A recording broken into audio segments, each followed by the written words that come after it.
If you have scrolled through any social media feed recently, Yeah. and I mean any social media feed, you have definitely been targeted. Oh, for sure. We've all seen them. These sleek, almost futuristic-looking water bottles. Right. And they promise everything. Instant hydration, more energy, anti-aging, better sports performance, all from a gas you can't even see. We are talking about the hydrogen water bottle craze. The claims are massive. The tech is wrapped in this, impenetrable jargon. And the price tag isn't exactly trivial either. Not at all. So today, our mission is to take this stack of source material you've shared with us and really figure out, is this a genuine biohack that's supported by science, or is it just an expensive scam? Exactly. We need to cut through all that marketing noise and get right to the core of it. So for anyone just hearing about this, what is hydrogen water fundamentally? Fundamentally, it's deceptively simple. Hydrogen water is just normal water that has had extra aero, so extra hydrogen molecules added to it. The whole premise is that these extra molecules give you health benefits that plain water doesn't. Okay, let's unpack the how. Because the product descriptions, they throw around these heavy scientific terms like SPET. Solid polymer electrolytic technology. Right. It sounds like something designed specifically to make you confused enough to just open your wallet. But how does the bottle actually do anything to the water? It all boils down to a process called electrolysis. It's basically just using electricity to create a chemical change. So what's happening inside? The bottle has these positive and negative electrodes, and when you turn it on, an electric current runs through the water, and that current splits the water molecules. And when HEO splits, what do you get? You get hydrogen ions and hydroxide ions. But the key part is that the negative electrode attracts those hydrogen ions, and that generates the colorless, odorless, non-toxic hydrogen gas, the HOs. That's what you see bubbling up into your water. And it's important to say the FDA has already approved hydrogen gas as safe to consume. So the science of creating it is sound. But here's where, the chemistry collides with how you actually use it. And this is a critical piece of context. We've heard a lot about the size of this molecule. That's right. Hydrogen is the smallest, simplest molecule in existence. Just 2 hydrogen atoms bonded together. And because it's so tiny and light, it's incredibly volatile. So the moment you finish that cycle, The moment you open that lid, you are in a race against physics. a race you have to win immediately. Precisely. If you wait even a few minutes, that dissolved hydrogen gas just evaporates right into the atmosphere. So if you make a bottle, put the lid on, leave it on your desk while you take a call for an hour. You have effectively paid a lot of money for a very fancy bottle of tap water. You've completely nullified any of the claimed benefits. That has huge implications for how you'd use this. Does that mean you can't really use it during a long workout where you might sip it over an hour? It's a massive caveat. The sources really stress. You have to consume it right away. If you generate it and put it in a shaker for a 90-minute gym session, the benefit is probably gone 10 minutes in. So it's a technology really built for immediate consumption. Yes, which is a big user limitation that the marketing doesn't really highlight. Okay, so we understand the strict rules for using it. Now let's get to why people are bothering with it, the claims. The biggest one, the one that seems most tied to the science, is that hydrogen water is a powerful antioxidant. This is the core argument. When those 2 hydrogen atoms are bonded, the sources say this structure provides electrons that are uniquely good at neutralizing free radicals. And free radicals are those unstable atoms that damage our cells, cause oxidative stress, and lead to disease, right? Exactly. The idea is that antioxidants protect us against things like cancer, Alzheimer's, diabetes. But here's where it gets really interesting with hydrogen, its mobility. Because it's so small. So small. Most antioxidants, like, say, vitamin C, they're large molecules. They can't easily get into every cell in the body. But because H is so tiny, it can go anywhere water can go. Which means? Crucially, it can cross the blood-brain barrier. This could offer a direct, powerful antioxidant effect on the brain that very few other things can match. The potential is huge, if it's true. Uh. I know the sources mentioned a 2011 study. They did. It showed that giving hydrogenated water to people significantly improved their quality of life, and it reduced their general oxidative stress. So that suggests the mechanism is working at a measurable level. It does. But we have to talk about the crazy marketing hype that comes along with this. We've all seen the ads claiming the water has the same amount of antioxidants as 550 apples? Or 500 cabbages. 550 apples? I mean, how is that even calculated? Does the source author give us any context for a claim that extreme. No, and in fact, the author specifically says they're unsure about the validity of those comparisons. They basically call them into question. So it's a perfect example of marketing getting way ahead of the actual science. Absolutely. And it's something you have to be vigilant about. Okay, so if this tiny molecule can cross the blood-brain barrier, let's look at the other big claims. What about mood? That's claim number 2, improved mood.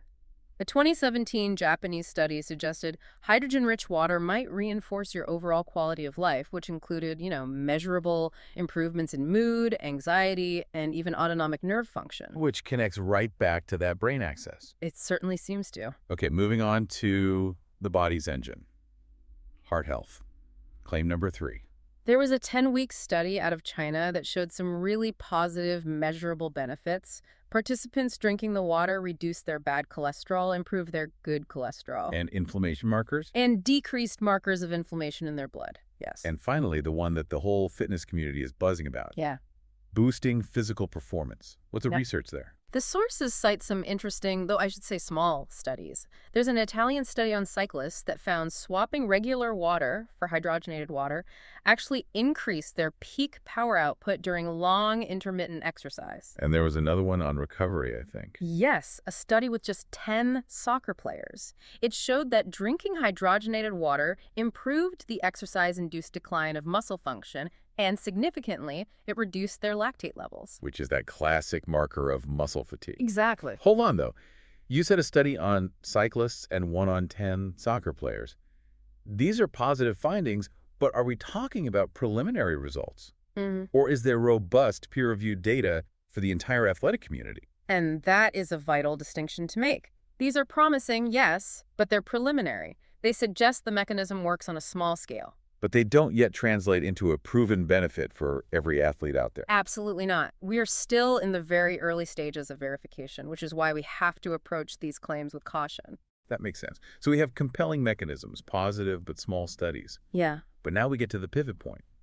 Because the same process, electrolysis, that creates the benefit, can also create a serious hidden danger. This is where things get tense. When you split that H0 molecule, one electrode produces the hydrogen gas you want. Right. But the other electrode, by necessity, produces oxygen.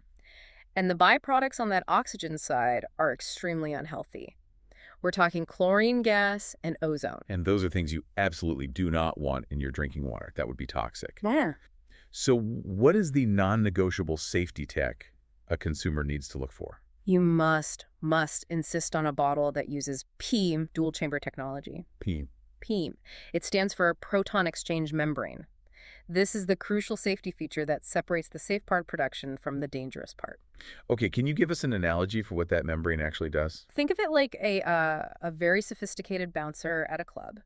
It's a physical barrier designed to let the tiny good hydrogen protons pass through into the drinking water, but it aggressively holds back the oxygen-producing electrode and all its dangerous byproducts, the ozone and chlorine. So the dangerous gas is created, but it's kept completely separate from the water you're about to drink. How does the bottle get rid of it? Exactly. Those byproducts are then expelled through a separate vent, usually on the very bottom of the bottle. If your bottle doesn't have a clear vent and doesn't explicitly mention PEEM technology, you are likely exposing yourself to toxic substances. That feature is non-negotiable. Non-negotiable. So even if a consumer is smart enough to demand PEEM, the sources raise some serious trust issues about the materials in that membrane. For instance, some brands mention DuPont as the manufacturer. And that's where a red flag immediately goes up for a lot of people. Okay. The name DuPont is, for many, synonymous with forever chemicals. PFOA and PFOS. Exactly. The ones used in water-resistant products that turned out to be so toxic for people and the environment. So if the very mechanism that's supposed to make the water safe is made by a company tied to historical toxicity, that demands total transparency from the brands. It does, and that's precisely what's missing. The source author spent 2 months investigating these brands. They asked 2 very pointed questions. Which were? 1, do your membranes contain any forever chemicals? And 2, how do you verify the actual hydrogen content in the water? And the response rate was? You can probably guess. Most of the brands didn't even reply to the emails. That lack of transparency in a market that's selling a health product is deeply concerning. It really is. And that speaks volumes about quality control. This is why the source author warns against buying these from places like Amazon or eBay. Right, citing all the reviews about poor quality, leaking, bottles just falling to pieces after a few weeks. When you merge promising tech with cheap, opaque manufacturing, the consumer is always the one who loses. It creates a huge hurdle for the average person who just wants to find a trustworthy product that actually works safely. So let's wrap this up with a real-world test.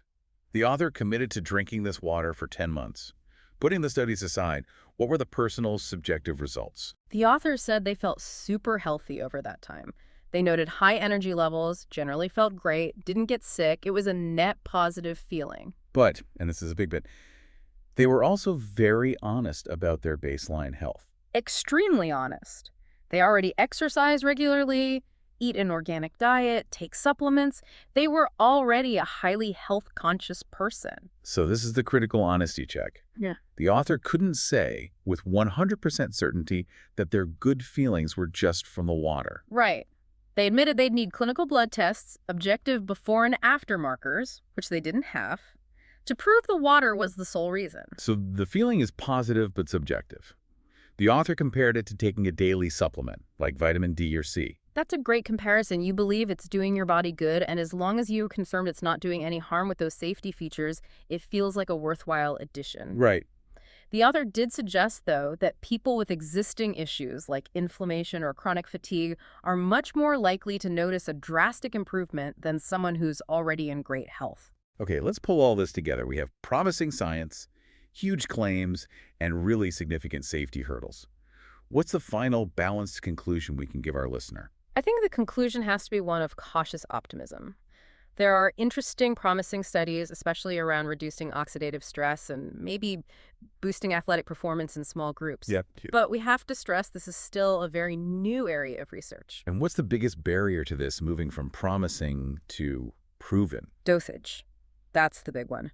Crucially, there is currently no scientific consensus at all on what the optimal level or concentration of hydrogen should even be in drinking water to get a therapeutic effect. And if we don't know the proper dose? Then there can't be any official medical recommendations for its use.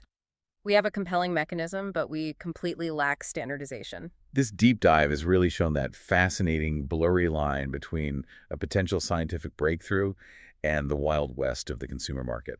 You have a potent mechanism, some real studies, but also this glaring need for consumer protection and clinical standards. And since the entire effect relies on creating a precise concentration of hydrogen that you have to drink immediately before it literally disappears, consider this.